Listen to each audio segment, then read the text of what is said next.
from bureaus worldwide, this is FSN. Yeah, thanks, Ollie. Rothschild man Emmanuel Macron is acting very much like a Rothschild man in terms of what he's saying.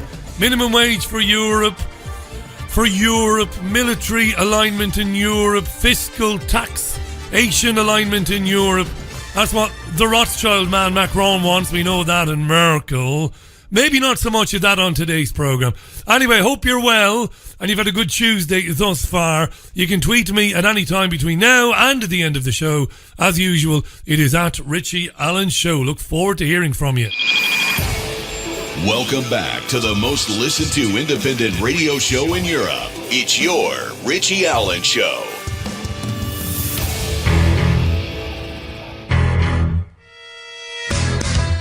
It's the Richie Allen Show, broadcasting live on richieallen.co.uk and multiple platforms around the world. And now, here's your host, Richie Allen. Welcome. It's just me and thee today. I do have two guests tomorrow, Wednesday, and two guests on Thursday. But today it's you and me going to round up the news, headlines, the big stories of the day, and put it kind of well, we'll have our own unique analysis, you and I, of the stories. That's what we're doing today. It is the Richie Allen Show. It is live. It is brand new on Fab Radio 2 in Manchester and the usual places you can hear the programme, my website, triggerwarning.tv, and the TuneIn app as well. Is that music a bit loud? It might just be. I might just be going deaf. It's a possibility. Anyway, how are you? Tweet me, email. It's so last century, isn't it? Email. You're best to tweet me during the programme if you want to get me. So I don't know how long I'll be with you today. It'll be an hour at the very least, maybe at the most, I've no idea. But I've plenty of things to share with you. So I do. Right. Yeah, Emmanuel Macron. The Empire fights back in the guise of Macron and Mrs. Merkel, as Nigel Farage constantly refers to her, Mrs. Merkel. The Empire is certainly fighting back. You might have heard Ollie Barrett on the news there, saying that the Attorney General, Geoffrey Cox, of course Conservative MP, has been in Brussels. When he got back from Brussels, or when he was leaving Brussels, the UK media jumped all over him, pounced on him, and asked him, had the EU given any more concessions that might be useful to Theresa May? He wouldn't answer, because the answer is probably, well, no, they won't. They're not going to give any more concessions. There will be a delay. Article 50 will be suspended. We'll be told that it will be temporary. But you know what I'm going to say next? Because in this instance anyway, I'm just totally and utterly predictable. I can't find any new way of saying it. We ain't going anywhere. By the way, don't panic. This isn't the beginning of a Brexit preamble. Very little Brexit stuff on the programme today. Just wanted to mention that the scare stories in the press, and today there were plenty of them, very funny scare stories right across the UK tabloid and broadsheet media. Apparently, the changes that will be forced on us, me and you, the great unwashed, will be catastrophic if we crash out. This is a wonderful term that the media has. You've been listening to me for a long time, many years, I know. So you will remember me giving boring lectures about the terminology and how the terminology is uniform right across the media. So they use crash out because it's very negative. Crash out of the European Union at the end of the month. Crash out. And if we do, we're screwed. You won't be able to get avocados. You won't be able to get bananas. So people who can't afford to buy vibrators are well and truly shafted. Or not well and truly shafted if they can't get bananas or avocados. We're being told this today. You know, if we crash out, no bananas, no avocados, and we'll have to start changing our diets, and there'll be disruption at the ports and all of that. No bananas. Yeah.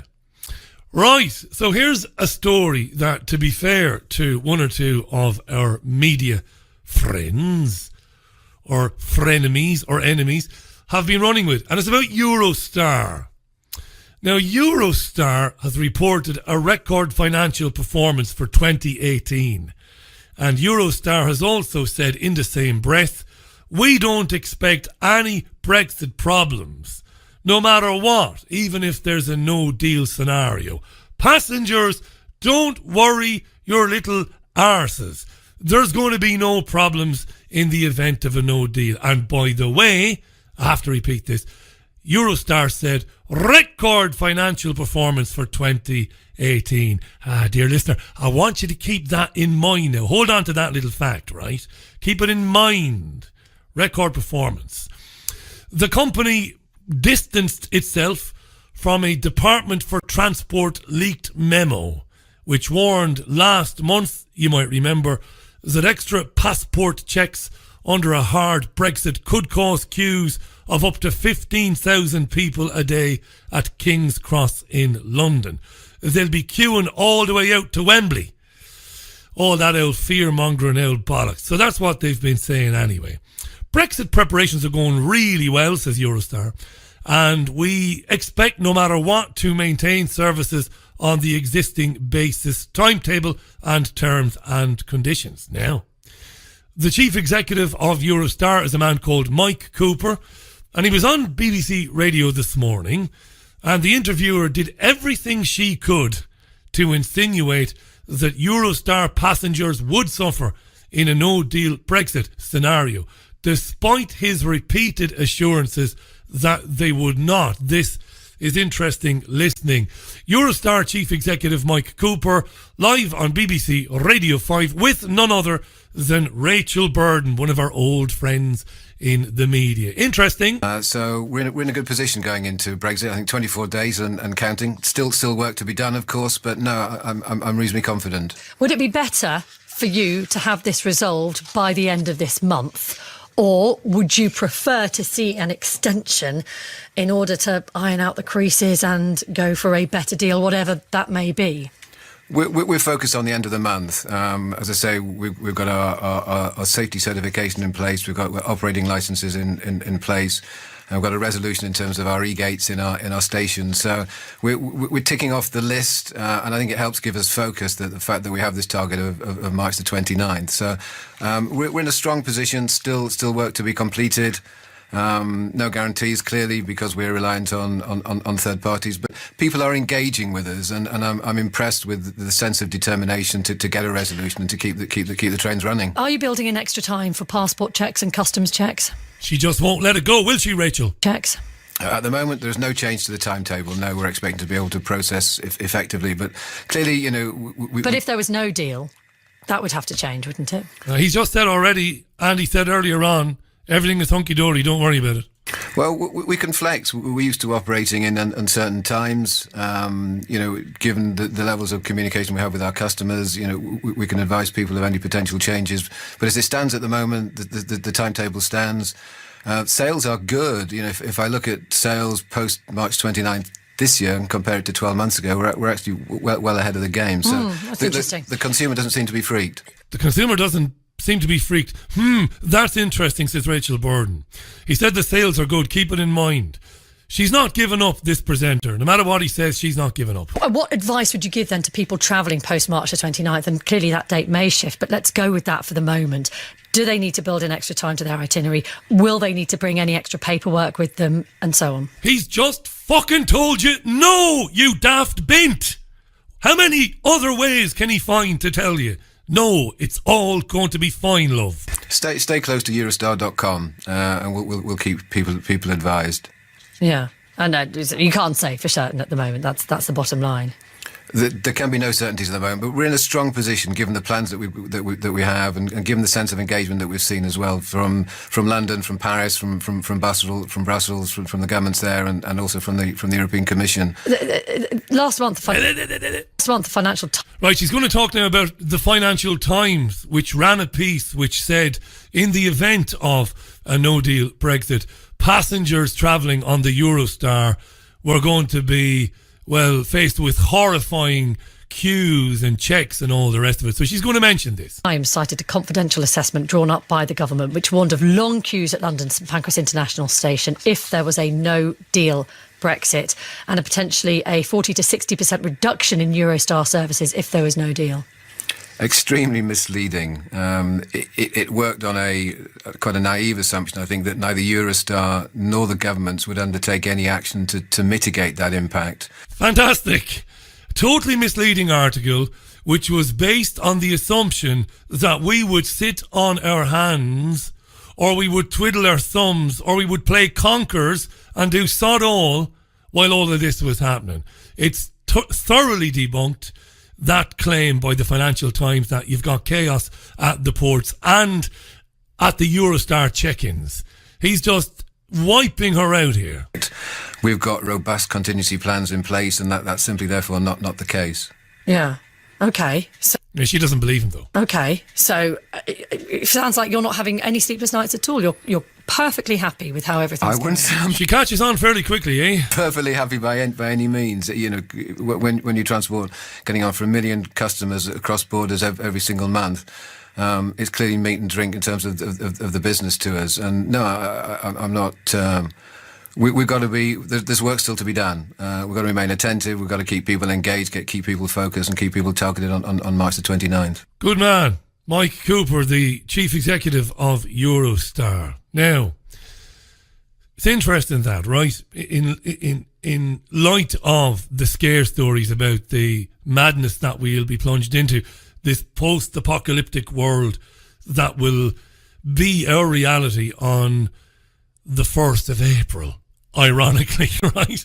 So that's interesting. What's also interesting is Eurostar announcing its results for 2018 because they are stellar. They said the results go a long way to suggesting that there have been no adverse effects from the so-called Brexit-related uncertainty. Eurostar said today that record sales revenues and passenger numbers were underpinned by a buoyant business travel market, up 12% across the board for them. They said strong US traveller numbers and the launch of new services between London and Amsterdam, which had seen over 250,000 bookings since last April. I want you to keep record sales and I want you to keep new services in mind, Eurostar. Some of my more loyal listeners will know exactly where I'm going with this, because this time last year I bored the absolute bejesus out of you talking about this issue. Right. So, back in 2015, the then Chancellor of the Exchequer, a man called George Osborne, sold the UK's stake in Eurostar for 757 million quid. This is back in 2015. Forget last January. I'll tell you about last January in a minute. So back in 2015, he put the Eurostar shares owned by the taxpayer here on the market and sold them to a hedge fund for 757 million quid.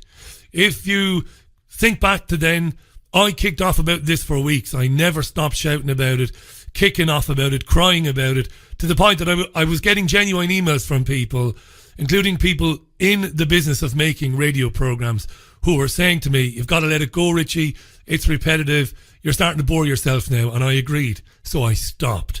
757 million. Why did I kick off then? Because it was wholesale fraud and criminality by George Osborne. Because all the advice given to him at the time and to the Treasury was not to do it. That £757 million was a drop in the ocean of its real value then in 2015, but also in the value it would reach further down the line because of growth in that sector and because of future new services. Future new routes around Europe. He was told not to do it.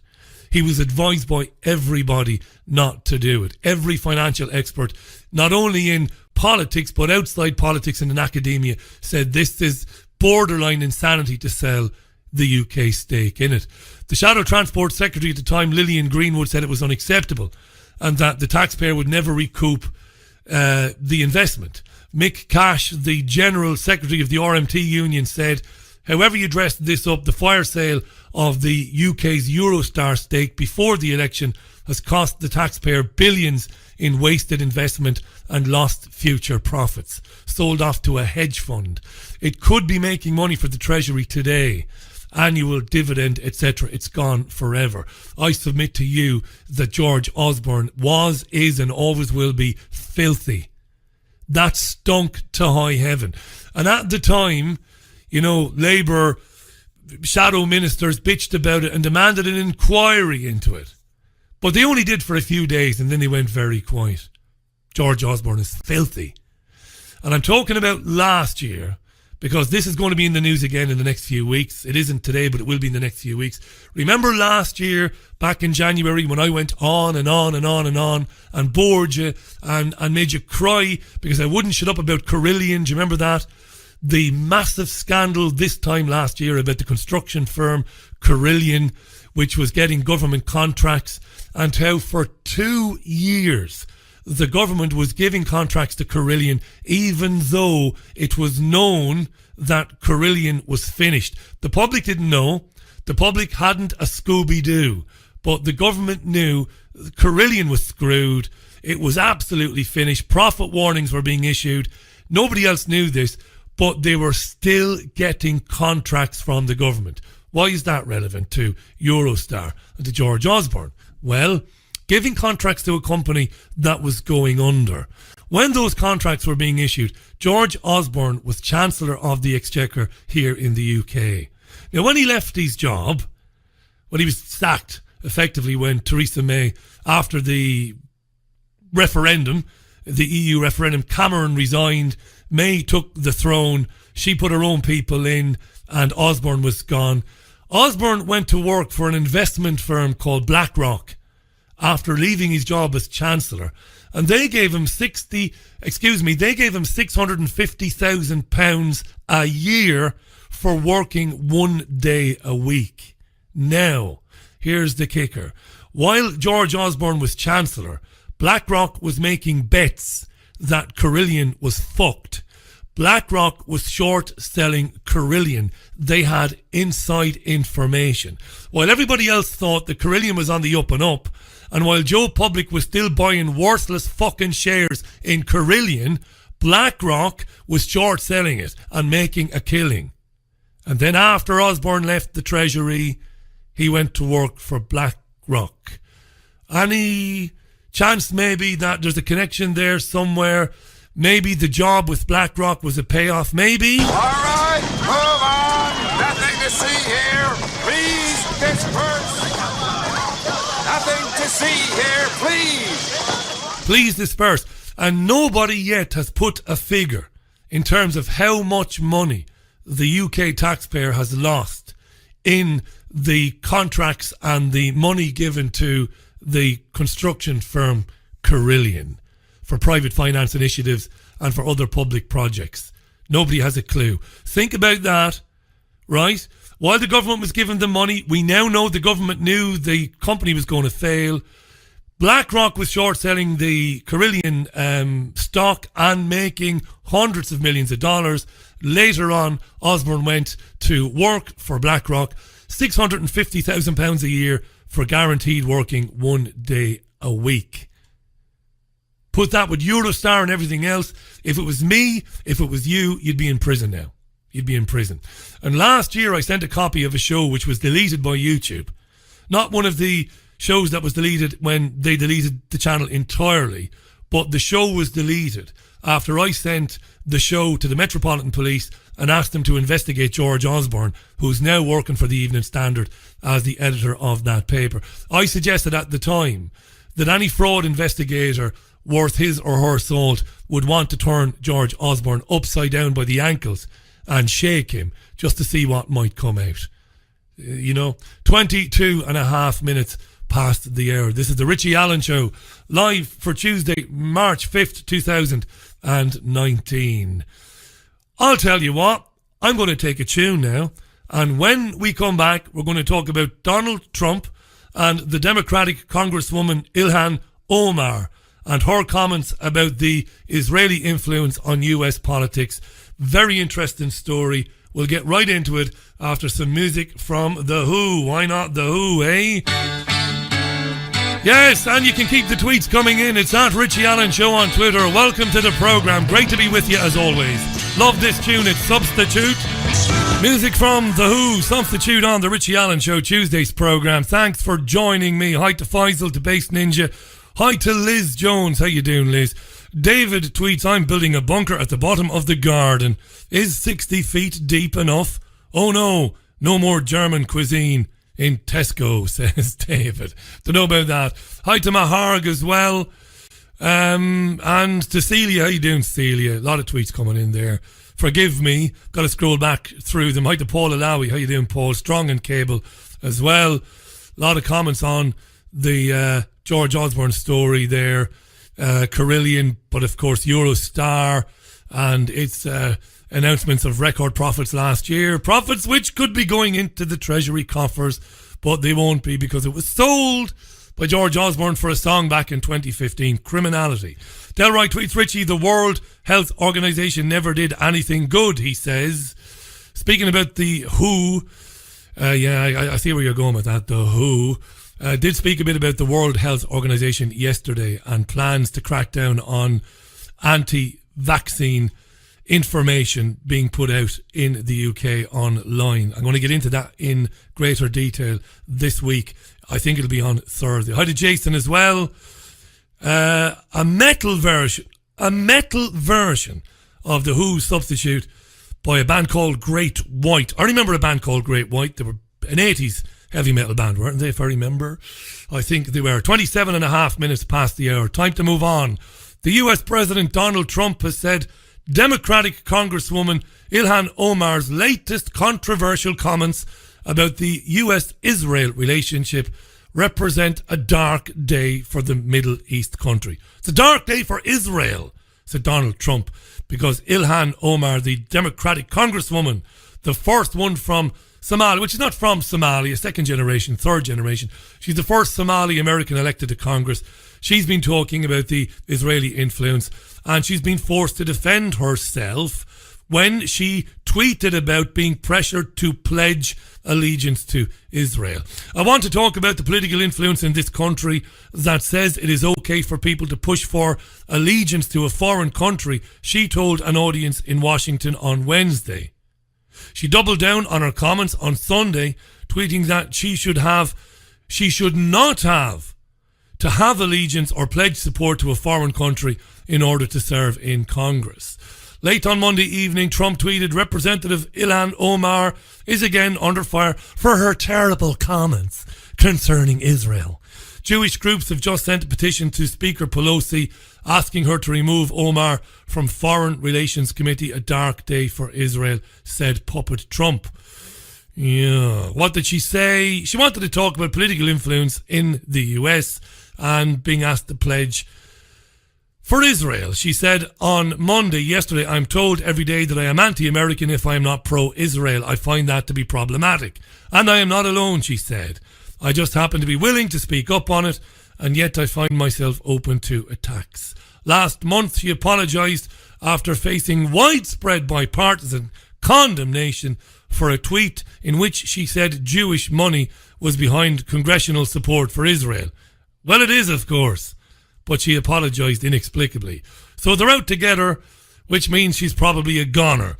The lawyer Alan Dershowitz, who you know all about, he's a rabid Zionist attack dog in New York. You'll remember his attempts to destroy Norman Finkelstein and have Norman's university tenure taken away from him, which he succeeded in doing, it must be said. Alan Dershowitz was rolled out by Fox News to condemn the Democratic Congresswoman Ilhan Omar. Here is Dershowitz speaking with Fox last night. Well, she is very anti-American. Put aside the anti-Israel. She's so anti-American. She accuses American members of Congress, men and women, Jewish, Christian, she accuses them, essentially, of doing it for the money. We know that Americans overwhelmingly support Israel because Israel is a democracy. It's America's strongest ally in the Middle East. It's the only country in the Middle East that America can always count on. You never know who's going to be the head of Egypt next month. Right. You never know what's going to happen in other countries. But you know that no matter who's elected in Israel, they're going to be very supportive of America. They're going to exchange intelligence information, military information. And her attack on supporters of Israel is an attack on America. And she accuses them of dual loyalty. Well, she supports Hamas. By the way, before Dershowitz drones on, and I will let him drone on for a minute, if you're expecting the Fox News anchor to jump in and at least put the other side of it to Dershowitz and play devil's advocate in the absence of the Congresswoman, don't hold your breath. He's not going to do that. This is a monologue by Dershowitz. Hamas. She supports other terrorist groups that are anti-American. If supporters of Israel are guilty of dual loyalty, which they're not, what about supporters of America's enemies? So, you know, her arguments are absurd. They're down at bottom. They're anti-American. And, of course, they're anti-Israel, which is America's strongest ally. And I think the response in Congress has been appropriate to condemn her and to marginalize her. Right, says the Fox News anchor. Did you hear him? Right. Her. And to make sure people understand she didn't run on this platform. This is a bait and switch. Hang on a second now, Dershowitz, you fucking bastard. She didn't run on the platform? Did Donald Trump run on the platform? Did he run on the platform to threaten the sovereign nation of Venezuela with military force? Did he? Maybe that's a bait and switch, maybe. Maybe your old bum chum Obama, maybe. Maybe he didn't run on the platform of bombing Syria, of destroying Libya, maybe. He didn't run on that platform. That's a bait and switch as well, you could argue. Gotten in Congress now, and she's taken on herself to present the strongest anti-Israel case in modern history that any member of Congress has ever tried to present. And she's being rebuffed, except by the radicals in the Democratic Party who are jumping to her support. Some of them just on free speech grounds, but others on the merits. Well, she has gone back and forth with members of Congress from her own party over the last 72 hours. And in fact, there's a tweet from, I believe, yesterday where she tripled down on some of her comments. She said, "Our democracy is built on debate, Congressman." Here she is referring to Nita Lowey of New York. "I should not have been expected to have allegiance, pledge support to a foreign country in order to serve my country in Congress or serve on committee. The people of the 5th elected me to serve their interest. I am sure we agree on that." All the Fox News guy had to do his job was say to Dershowitz, isn't she entitled to her opinion? If that's what she believes, she doesn't like the influence of the Zionist lobby in DC. Isn't she entitled to her opinion without being threatened with being thrown off certain committees and being marginalised? That's all he had to do. Now, the pledge is very interesting.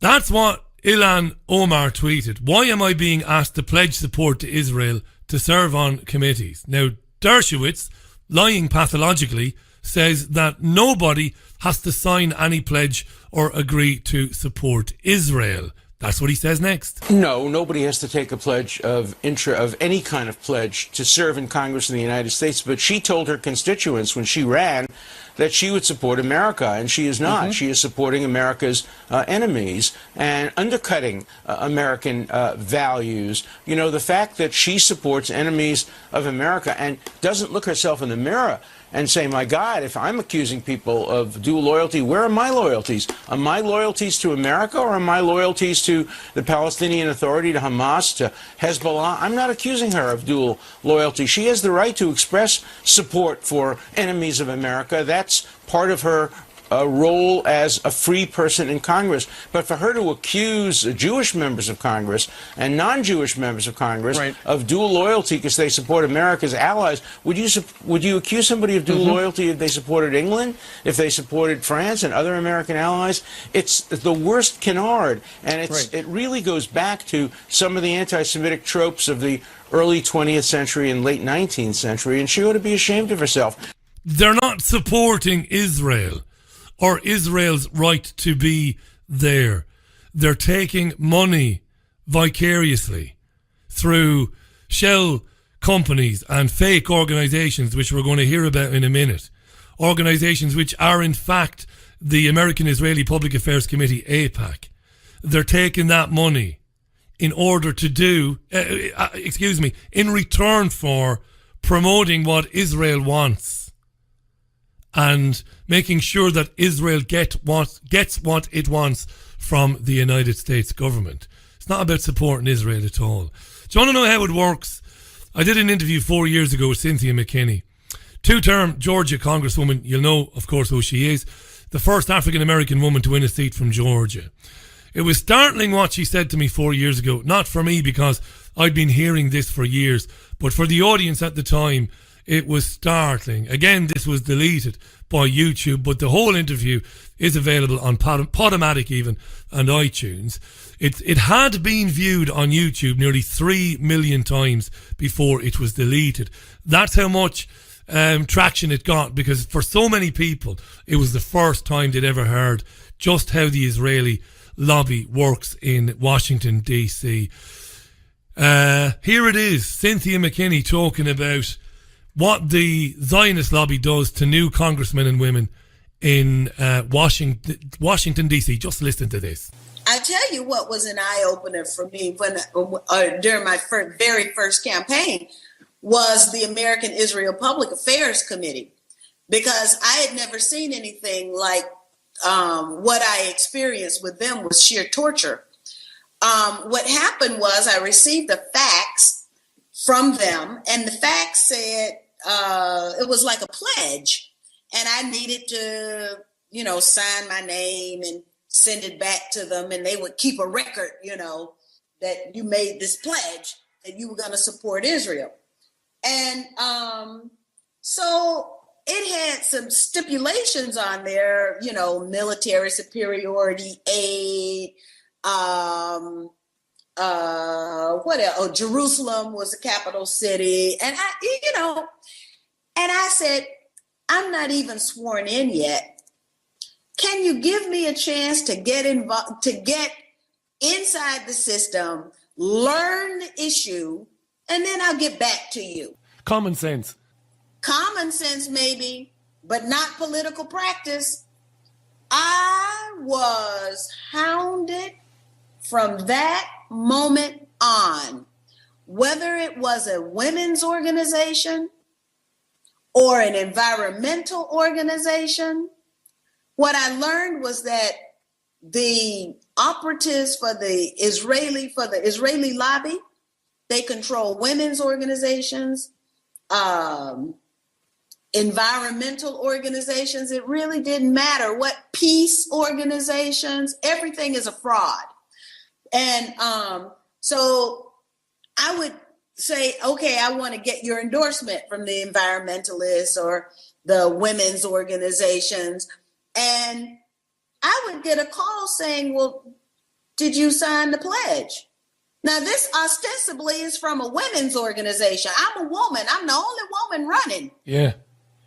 And I needed to sign the pledge before I could even get looked at. Peace organization. You signed the pledge. Environmental organization. Oh, we can't support you. You didn't sign the pledge. What I learned, of course, I went through and did a whole lot of researching. And then I discovered that Gus Savage, member of Congress from Chicago, had also been targeted by them before my arrival. And he put his experience on the congressional record for the world to see if they, would care to read about it. And what he said is what I discovered. And that is that every aspect of the political process is in some way or other controlled or influenced by people who are affiliated with the pro-Israel lobby. So the name of the organization might be the New Jersey Garden Club, but in actuality, it's them. And so what his experience was that his opponent was getting thousands and thousands and thousands of dollars from organizations like the Garden Club. That's an example that Gus Savage used.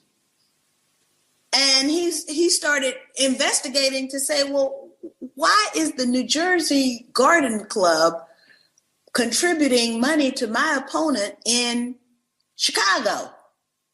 And then he found the links. Amazing, eh?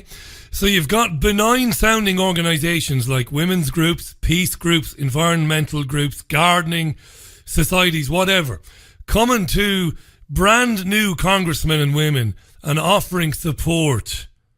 And if you're on the left, I suppose, when a peace group or an environmental group comes to you, you're thinking, marvellous, this is good.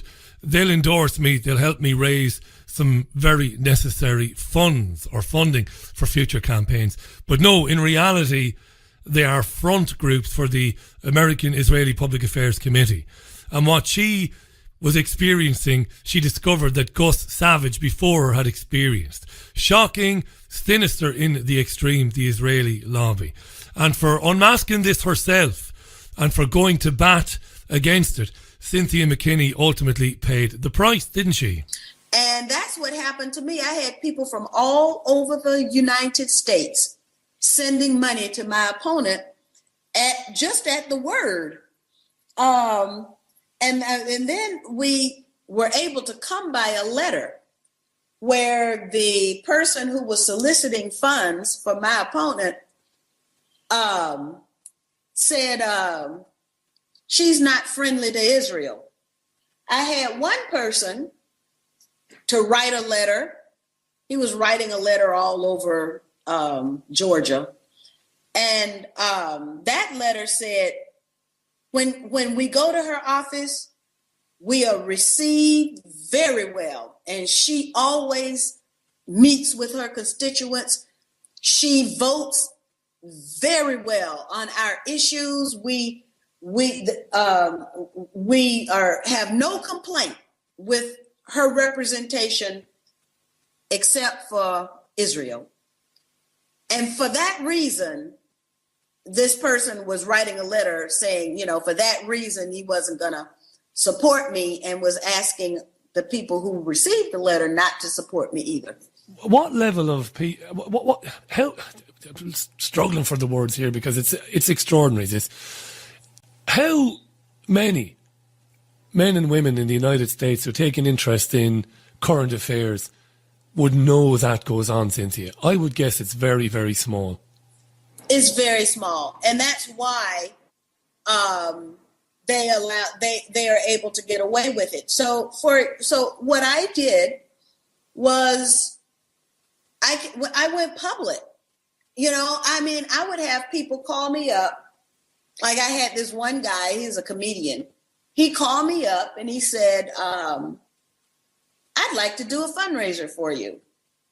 And we go 2-3 weeks into the planning and I think, wow, I got I'm going to have a fundraiser. And then they pop the question, did you sign the pledge? And I'd have to say, no, I didn't. And then they would hang up the phone, click up. And I got that over and over again. I had one event with Tipper Gore. We were already all the way into the plan. Tipper Gore is the wife of Al Gore, who was Bill Clinton's vice president, ran for president himself, of course, famously, and lost, or didn't lose, to George W. Bush.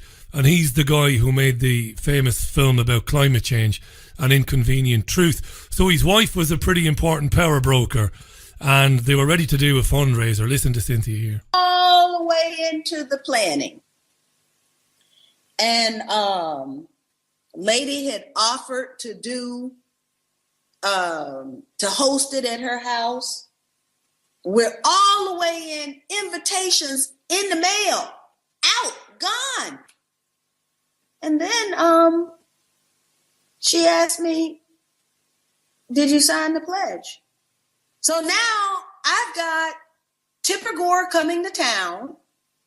I've got invitations hitting the mail, and she tells me that I can't have the event at her house if I don't sign the pledge. That's the kind of stuff that I went through. And there's a film called American Blackout, if you can get it. It might still be on YouTube. And it's a brilliant documentary about what the Israeli lobby did to Cynthia McKinney and how they scuppered her chances of winning a third term in Georgia. They destroy you, is what they do. Anybody who speaks about it is destroyed. That's what's happening to Ilhan Omar. That's what's happening to so many Labour Party activists and members in the UK, asking questions about the influence of the Israeli lobby in this country. You must be destroyed. Have a listen to Fox and Friends this morning. They ran a story about another new Congresswoman, Alexandra Ocasio-Cortez. She's a New York Democrat, elected last month, and she's being accused of murky campaign finances. Listen to the clip. There isn't much substance in terms of what they're accusing her of. It's all very murky innuendo. Listen to Fox and Friends. That's right. The story this morning alleges that Alexandria Ocasio-Cortez's chief of staff ran a $1 million slush fund by diverting campaign cash to his own companies. We're learning this from a complaint from the National Legal and Policy Center. There he is in the backdrop there, by the way. Right. He's a Psychiatric Chakrabarti. Big fortune, Silicon Valley, and worked for Bernie Sanders' 2016 campaign. It is alleged that his companies appeared to have been set up for the sole purpose of obscuring how the political donations were used. And we've got a soundbite from Tom Anderson from the National League. And he says, I have never seen a more ambitious operation to circumvent reporting requirements. Representative Ocasio-Cortez. Listen now, there's absolutely no substance. They came on the air with a big story. They were delighted. Ocasio-Cortez, there are questions about her funding and how she financed her campaign.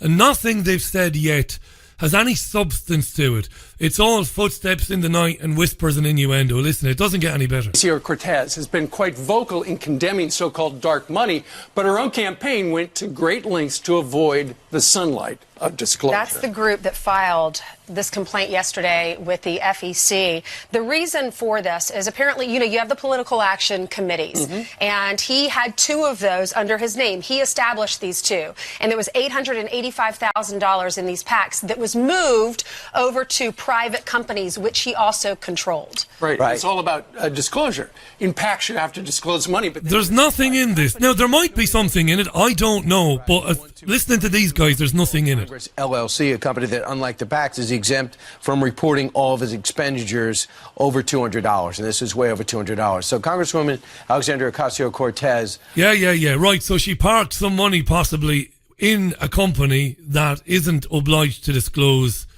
its finances. All very murky. Do you know what's going on there? There's no such thing as coincidence in politics. Not only did Ocasio-Cortez speak out about Trump's finances and allegations about his funding, but before she was elected, she was very, very critical of the Israeli Defense Forces and their use of force against Palestinians participating in the border protests last year, right of return and all of that. She called it a massacre in a tweet. And when she did an interview with PBS, the public broadcasting service, last year, she said that not only is she a proponent of a two-state solution, but she called the Israeli presence in the Middle East an occupation of Palestine. So there's no coincidence that they're throwing mud at Ocasio-Cortez and her financing. At the same time, they're demanding that Ilhan Omar be burned at the stake for having the temerity to question Israeli influence on American public affairs.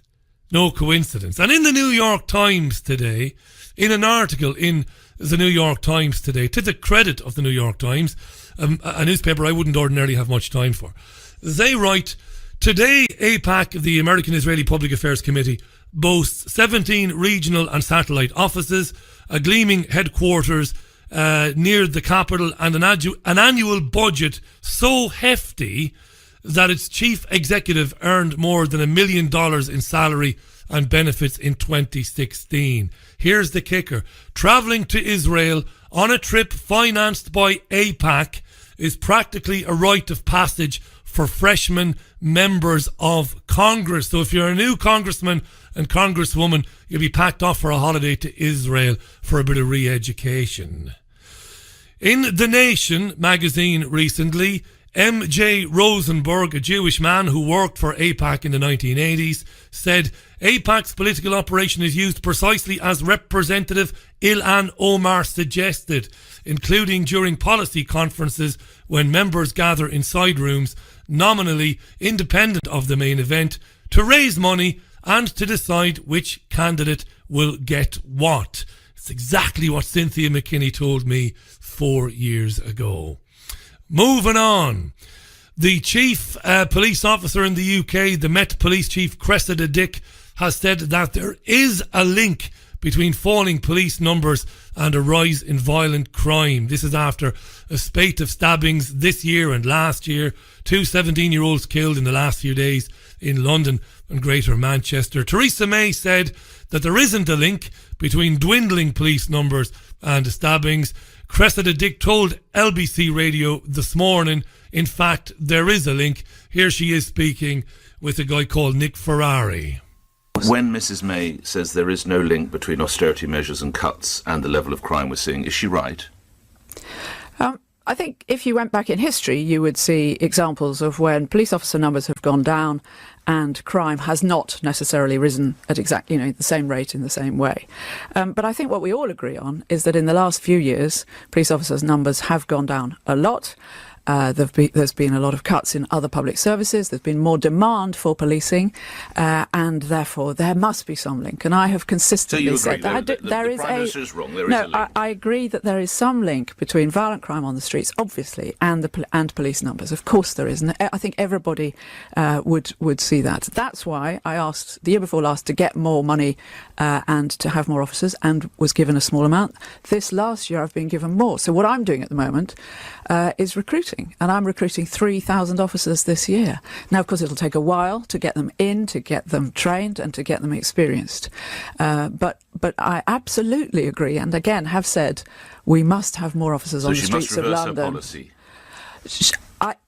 She has, I don't want to talk about the Prime Minister, the Home Secretary has enabled people like my mayor in London to increase funding to the police latterly, and indeed has increased, in some respects, funding to the police in the last few months. Yeah, she said she's on a recruitment drive there, but don't get excited.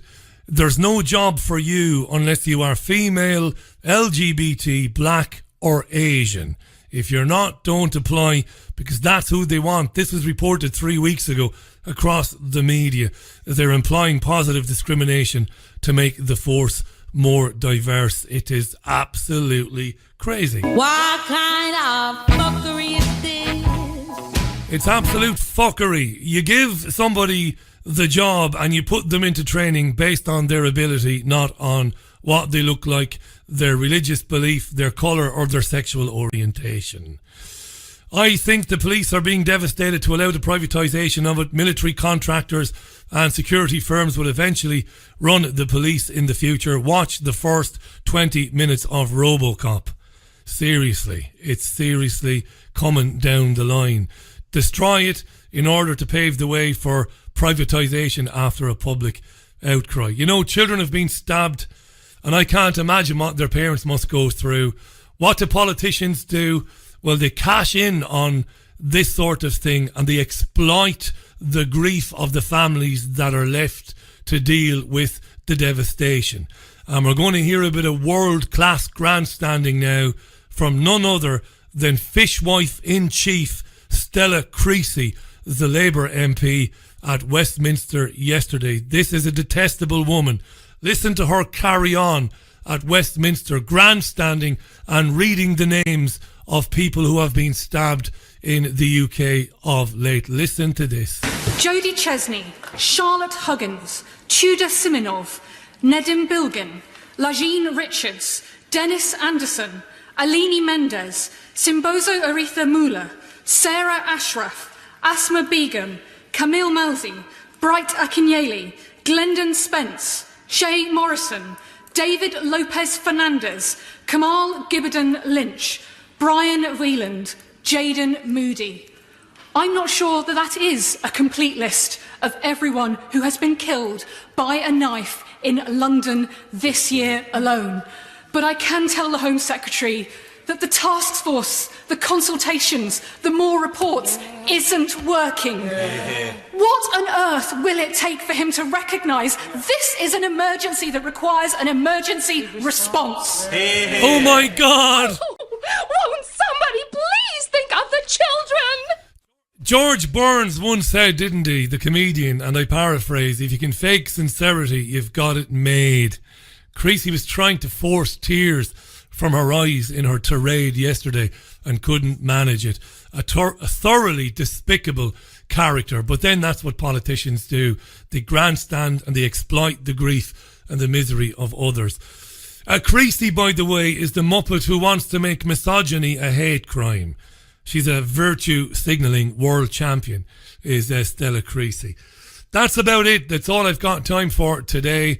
Tomorrow I'll be joined by Paul Craig Roberts and Dr. Stuart Waiton, PhD. He will be with me tomorrow. And I will have two guests for you as well on Thursday. Slightly, it's a shorter show today, but no less packed full of information and content today. I think you'll agree. It's been a busy old show and I've been at it all day. So yeah, two great guests tomorrow, and I'm working on a show on Thursday, special show dealing with a couple of issues, one being NHS England and vaccines, which is very, very important.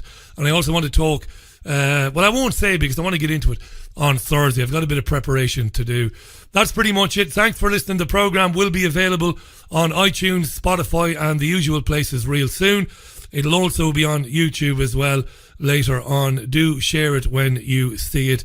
You look after yourselves and one another. Enjoy the rest of your Tuesday, March 5th, and we'll be back again live tomorrow, Wednesday at 5 p.m. I can't wait to talk to you then. All right. Thanks as always for being there. Until tomorrow, leaving you with the great Satchmo. This is Louis Armstrong.